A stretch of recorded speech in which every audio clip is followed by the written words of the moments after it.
Good evening, everybody. Yesterday we had one session on understanding amblyopia and squint, how to manage these children. Today we're going to focus on the squint and the amblyopia. You all are aware squint is when both eyes are not looking at the object of regard. If I am looking at a flower, both the eyes will look at the flower. My right eye sees this aspect of the flower, the other eye sees that aspect of the flower. The information from both the eyes go to the brain, as you're all aware of it. Brain synthesizes a three-dimensional picture of the external world. Dr. Shilpa, can you tell us why 3D vision is very important? Why is that we have to have straight eyes? And like this eye also I see, that I also see. Why should we have two working eyes? Can you briefly tell Yes. us? So, yeah, human beings are blessed with, the frontal position of the eyes so Front that they position. have a depth perception. In animals and all, they have to look at a larger field of vision. So they have eyes placed on the side, but we have eyes in the front because whatever fine motor tasks we do or whichever far things we see, there should be a depth focus. We should be able to see how at what depth we are doing. Correct. So So depth perception. what professions depth is very important? Is one eye a stepney when compared to two eyes, or is it what professions you need? Everybody needs depth perception. Are there So any yes, professions? everybody basically needs depth perception, but certain professions like pilot and those who are working on microscopes and doing surgeries or like doctors, they need depth perception more. Fine. Children, if they want to go for a good job, good profession, very challenging life, the parents have to ensure that good depth perception is available to them. Dr. Shilpa, does everybody, like so many children you see being a strabismologist or a squint specialist who specialized after post-graduation in the specialty of squint and children, pediatric ophthalmologist it's called. How often you see in public, like when you go to a congregation of 100 people, there are 100 people in a classroom, how many of them will have these squint and binocular vision abnormalities? How rampant is in the society? So basically, if the refractive error or this stimulation of brain-eye coordination doesn't happen within first 3 to 4 months of No, age what is or the life, frequency? How many people have the difficulties, these diseases in the public? yes. So around 10% people will have a severe binocular vision Very good. I problem. think you have done a Yes. lot of children eye screening program where we go to school voluntarily without charging them anything, examine all the children. Shilpa has found about 10% of the people when parents are not aware, children are not aware, they have some problem in their eyes by which they're not seeing well, at least in one eye. I have got two eyes here. I'll just show you here. These are two eyes, sample eyes. So what does squint mean? If the two eyes are looking at this camera, the camera picture is going into the both eyes and then they'll have stereopsis. Imagine one eye is turning to one side like that, up, inside or down, then it's called a squint, isn't it? So that means this eye is looking at the camera while the other eye is looking at something on this side of the eye. So this eye is sending information to the brain about what you're seeing, and this eye is sending information about what this eye is seeing it. So the brain gets confused. So it is getting two different information from the two eyes, and brain tries to suppress one eye. This suppression, uh, uh, Nikhil, can you tell what is suppression and how do you diagnose it, and what is exactly by means of suppression, how do you diagnose it? Is it temporary phenomenon, is it permanent? And if you detect one eye to be suppressed because of squint, here this child is squinting, this adult maybe, this may be child, this may be any age for that matter. Can you tell me how do you identify this, and how do you what's your clinical approach on that? So, as you said, brain gets confused when it sees two images. So, brain doesn't want a confusion image. So, it wants a proper and clear image. So, what brain does is it stops the image which is coming from the other eye. When the eyes are straight and one eye is deviated like this, the brain doesn't want this image. So, what it does is it stops. It doesn't take the impulse from this eye images. So, how do we diagnose this? Like we do a Worth 4 dot test. So whereas we put red filter in the right eye and the green filter in the left eye, and at the 40 centimeter as well at a 40 centimeter and as well at No, the 3 let us meters. know. Details are not necessary. Let us know what are the tests you do and how quickly can you diagnose this. So it's very quicker to diagnose. We do work for dot test, and we do Okay, you do a couple of tests in the OPD to diagnose whether there is a suppression. Is this suppression permanent or temporary? we can break the suppression also. This is a temporary. Okay. So through vision therapy department, we can break the suppression and we can make a person fuse that. Okay. Fuse the image. Very good. Excellent. So you diagnose suppression. Suppression is also called, when it becomes permanent, irreversible, or it's called as amblyopia. And there are different kinds of suppression. There are different kinds. There is alternative. There is half, whatever it is. Dr. Shilpa, can you tell us, once you diagnose a child having squint, okay, before that, I would like to come, what are the simple causes, easy to understand causes of squint? Can you just list them based upon the age group, by birth, 3 years, 10 years, 15 years, 40 years, 60 years? Why does people get squint? Yeah. So first of all, most common reason is refractive error or glass power. Practical, yeah, glass power. That is the most common thing which we see. So the idea is the moment the child comes, as we discussed yesterday, you're going to find out by putting draws what is the basic power and try to prescribe glasses. Okay, excellent. Correct. Then, yeah. Another common in children is if there is any muscle imbalance or congenital muscle imbalance or weakness of the muscle. Correct. Yeah, correct. So it could be a congenital esotropia or congenital exotropia. Sometimes it may be associated with certain preterm. Yeah, this is esotropia when the eye is turning inside, and exotropia means the eye is turning outside. Yes. So certain conditions are sometimes if the kid had any premature birth, or if the kid had any seizures or any early childhood neurological developmental issues, those kids can also get squint in the childhood. Okay. And then there can what be happens? Imagine a child has an injury to the eye, or child has got a cataract in one eye, or retinopathy of prematurity, or whatever disease, the eye is blind actually because of a disease. Then also the child will not see. Can that child develop a squint? Yes, definitely, because that will lead to a sensory kind of esotropia.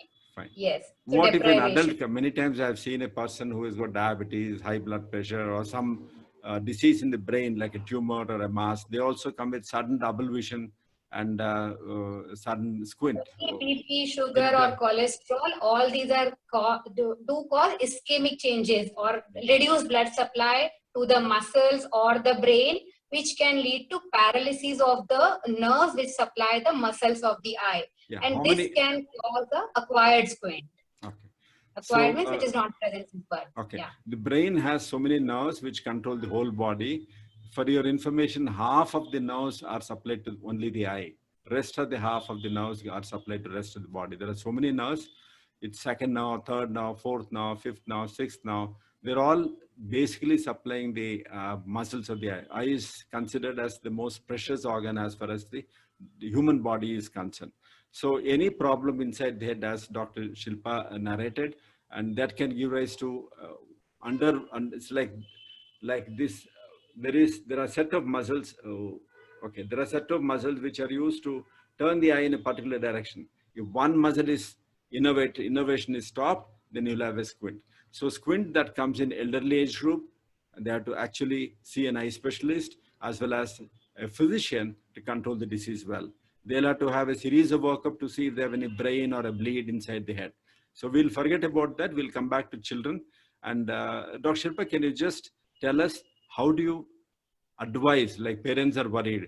Parents have got a lot of information. Their auntie or the grandmother will say it's a sign of luck. Don't do anything. It's a very lucky thing that the child has got a squint. And the family doctor may even say that wait for the age of 12 years, 15 years, squint will get corrected on its own. What is your approach to the squint when a child comes with reduction of vision in the squinting eye? So the first and foremost aim is to improve the eyesight. We Okay. should work on improving the eyesight. Excellent. And for that, we may have to give glasses, we may have to do exercises, and we may have to correct the squint by doing the surgery. So on complete evaluation, we should never delay any of these. It's never like you come after 12 years of age or something like that. First, finish the complete evaluation. And most important would be the binocular evaluation. If the binocular vision is suppressed, immediately we need to start the treatment, give glasses, start the exercises. And if we see further improvement in binocular vision, we should not delay any kind of treatment, because the kids' binocular vision development usually happens up to a particular age group. So we should not waste this important time. Dr. Shilpa, the parents often think that, you know, the child is squinting sometimes. When the child is watching TV, this child squints, and most of the time eye is straight. Or when the child is looking far away, the squint comes. I've seen this child squinting, after that it goes away. Let us wait for 3 months, 6 months, or let us put some drops given in the optic, in the pharma outlet. Let us put something to us.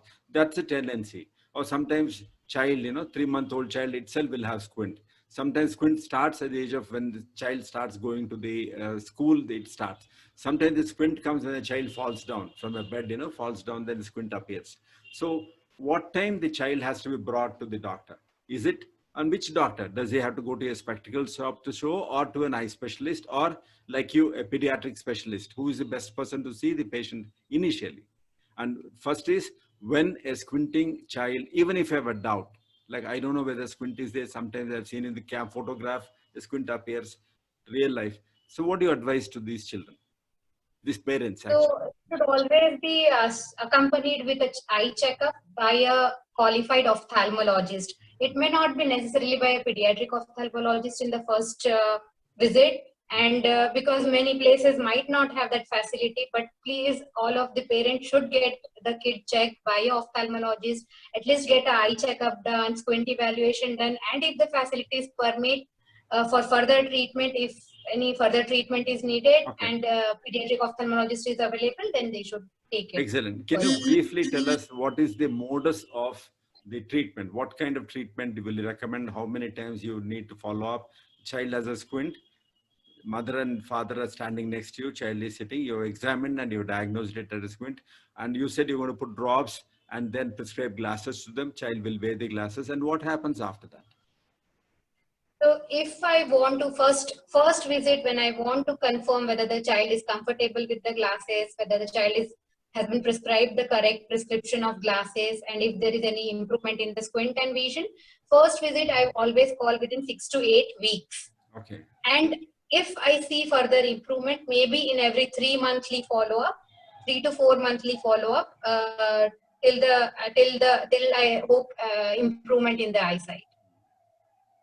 Do you give any other, imagine your prescribed glasses, and there's something called patching. You're all aware, patching is a must for improving amblyopia. The squinting eye, the vision is less, you know, because that eye has not been used, as Nikhil said, and brain has actively suppressed it. It says you shut down, you're sending wrong information to me.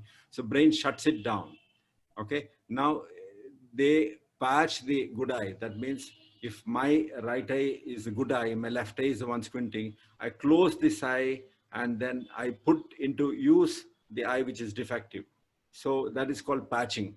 So can you tell us more about patching that is needed for these people who have a squint as well as refractive error? Yes, so basically patching is also called as occlusion therapy, in which the brain will not receive signal from the good eye or the better eye. Okay. And when we cover the good eye or the better eye, the brain will be forced to use the poor eye. And over a period of time of treatment, the brain will slowly start using the signals or inputs from the poor eye, and which will lead to improvement in the brain-eye coordination with the poor eye, ultimately leading to improvement in the eyesight. So this is the principle behind occlusion. How long the child has to do this occlusion therapy? And how many times you have to see? Yeah, so it depends on the initial assessment. What is the degree of amblyopia? How much is the separation? What is the age at presentation? and whether it was high refractive error, high anisometropia, for everyone it would be different hours of patching based on eyesight and associated features. Fine. There are new developments as far as vision therapy is concerned. It's a very big science. There are specialists who specialize in that mode of treatment.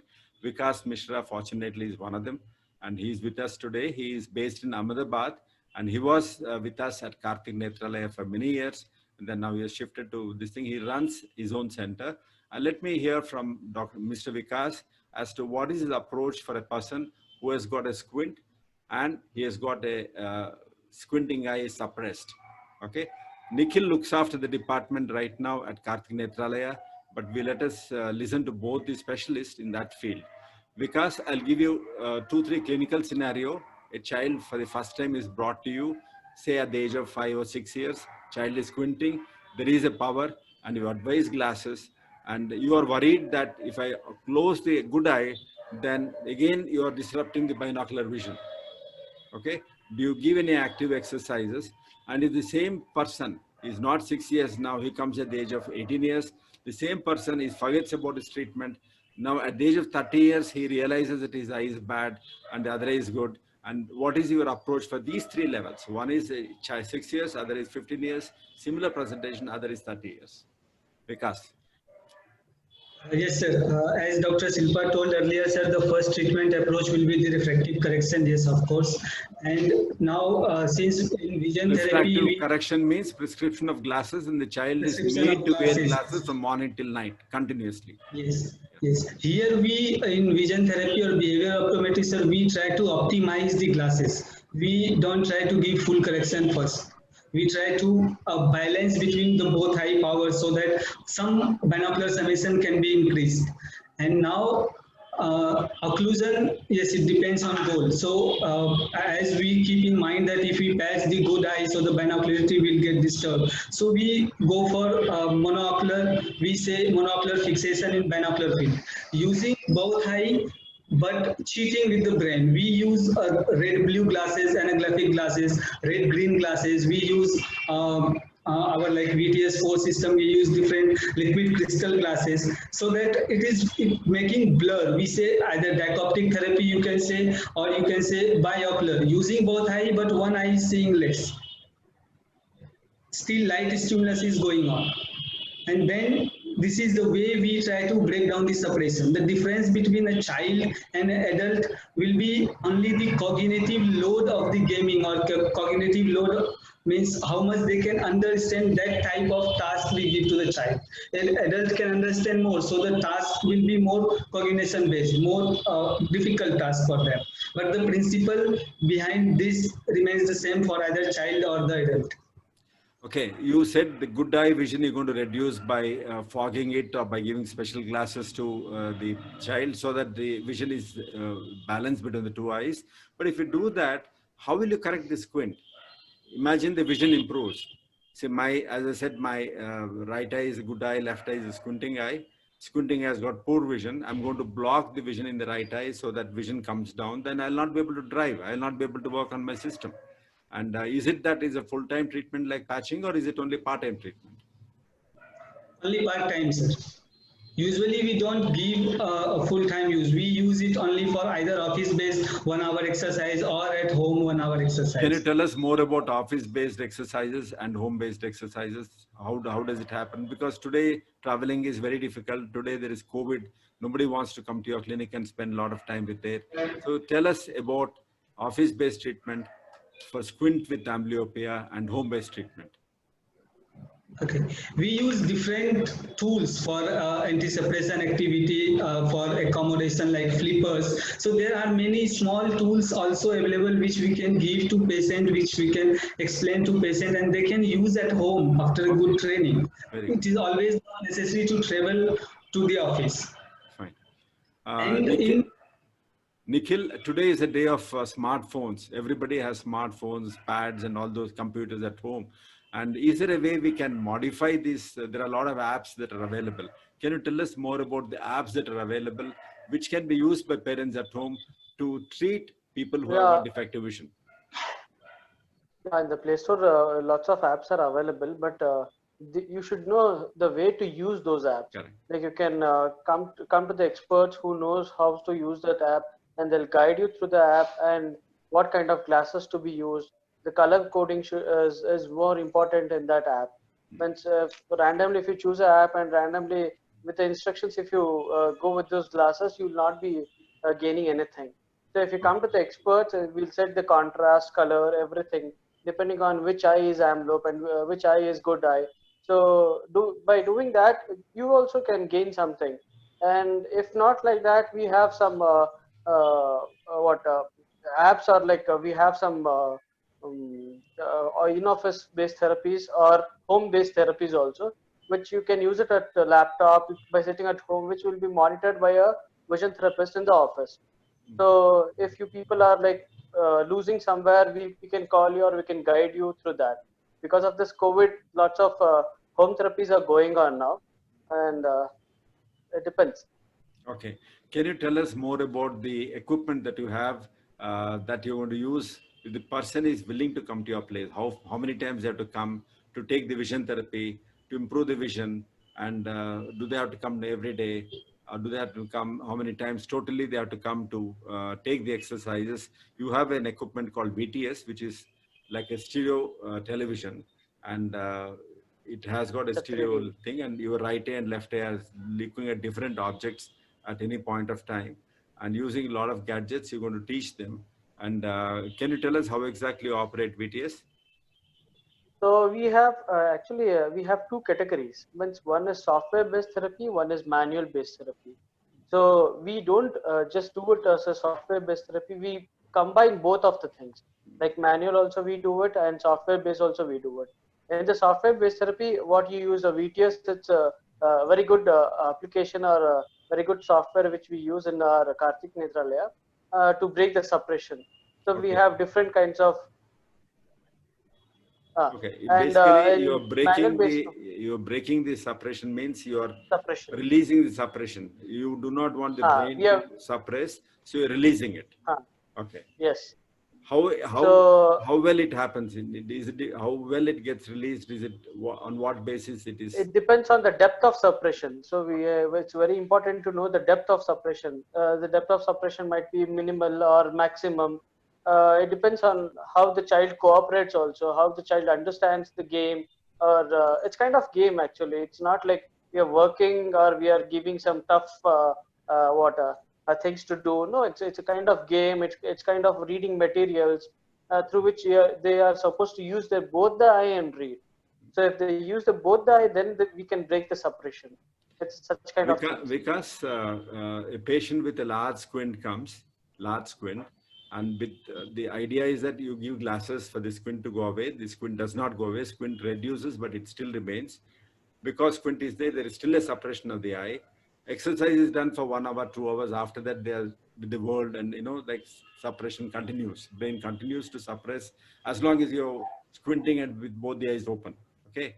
So now beyond VTS, beyond exercises, anything else to do? Any skills that the child has to do? Any nourishment or exercises or anything else that family can do to help them? Yes, there are options. First of all, if there is too large squint, yes, it will take time. And if you are finding difficult to break down suppression, it is always better to change the techniques what you are using till now. Okay. There are many different. It is not only VTS4. So it's a very good field. You have beyond, even not that everybody will improve with this. We have syntonic phototherapy. We have worked on primitive reflexes. Fine. There are many different ways. With this exercises, or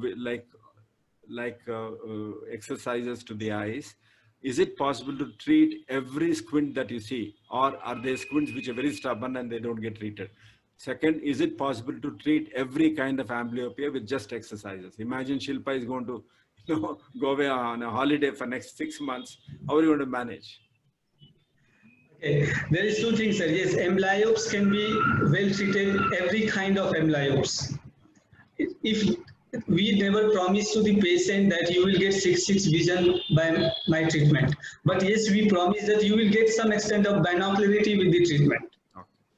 We try to improve stereopsis first rather than the visual acuity. Okay. See, now, Nikhil, now a lot of people are using systems, either mobile or television or, on the workplace, they use laptop or desktops. I mean, does these things affect the performance of a person? Like a lot of people are very guilty today that I use system so much, my eyes are getting spoiled. My left eye is blurry, so I'm putting all the weight on the right eye. What is the advice you give for these people? Sometimes they have eye strain, eye redness, headaches, nausea, and all that. They can't work on system. So what is your advice on that? So whatever you do, a system working in the system means it's a kind of near work. So when you're doing a near work, there is something called as accommodation, where your lenses are going to bulge a little bit and accommodate. This is actually a little bit of stressful procedure. Whereas when you're seeing distance, the lens are going to become flatter and you'll be in the relaxed position. So whenever you're doing a near work, there is something called as visual hygiene, and we'll call it as 20-20-20. So after every 20 minutes of your near work, No, that look everybody knows, farther. but then that's what you are trying to tell is if somebody has got any symptoms in the eye when they're working on the system, they need to get your assistance. They have to come to the hospital and take advice to find out whether their balance between the two eyes is good or they are putting more strain on their accommodation.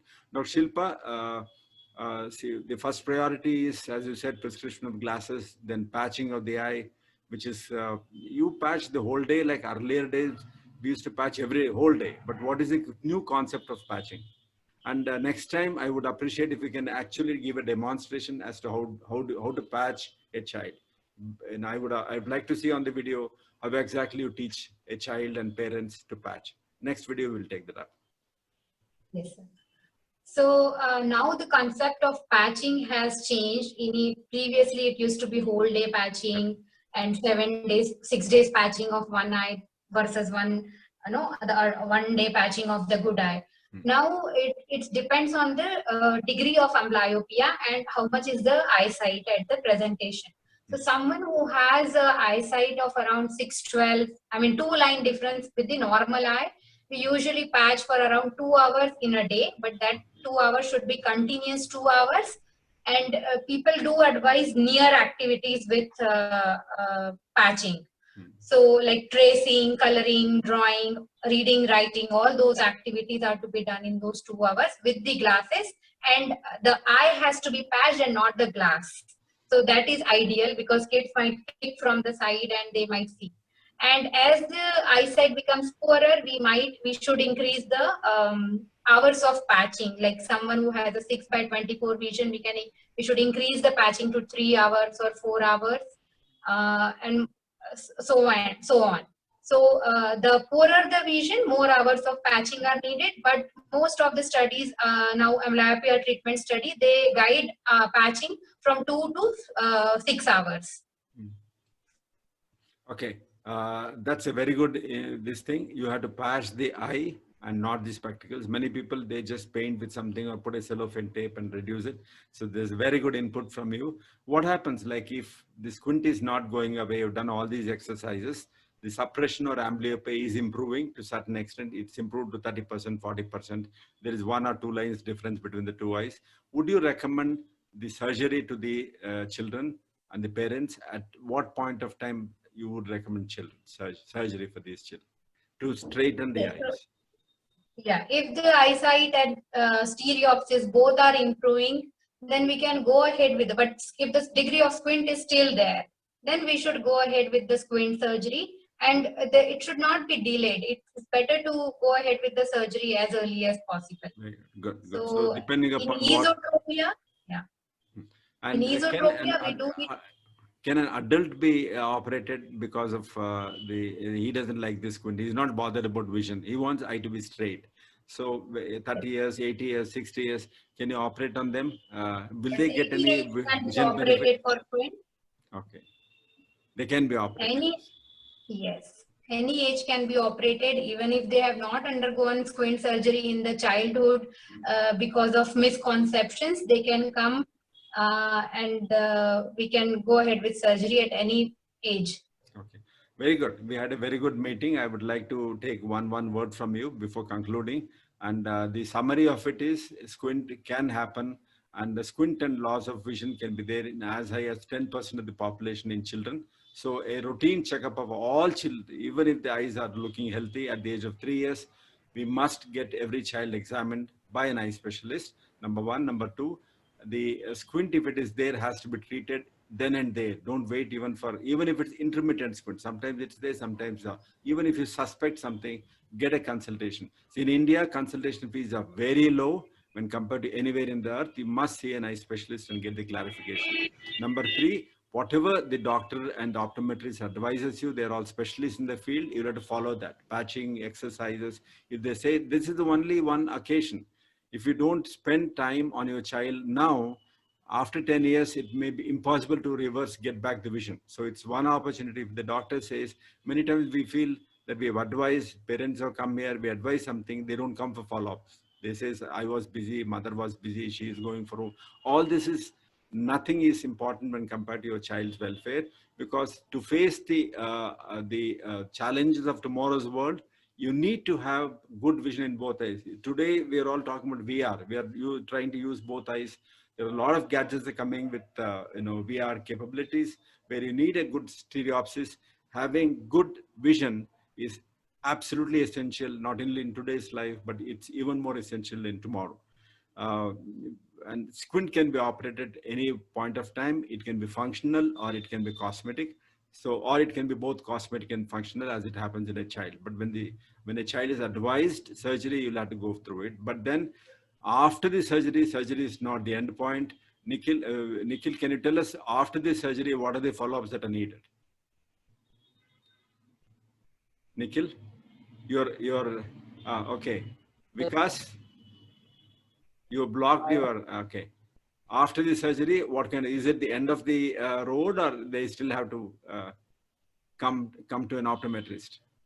Oh, after the surgery, they can anytime try to improve their binocularity, sir, if it is still remaining. Okay. So this is an exceptionally important statement by Vikas, that you'll have to follow up with the optometrist even after that to ensure that the vision that is gotten back and the straightness that's gotten back is retained for a long time. I think we'll conclude at this point of time. We will take up tomorrow another session on anisometropia and very tough cases of the amblyopia, where it's very difficult to manage them. We will just mention anisometropia and different kinds of amblyopias that are existing today and how to diagnose them, how to manage them. And we'll show some of the gadgets that we're going to use in the clinic to diagnose the angle of squints that we have and to diagnose the amount of amblyopia that we have. Thank you very much. Thank you so much.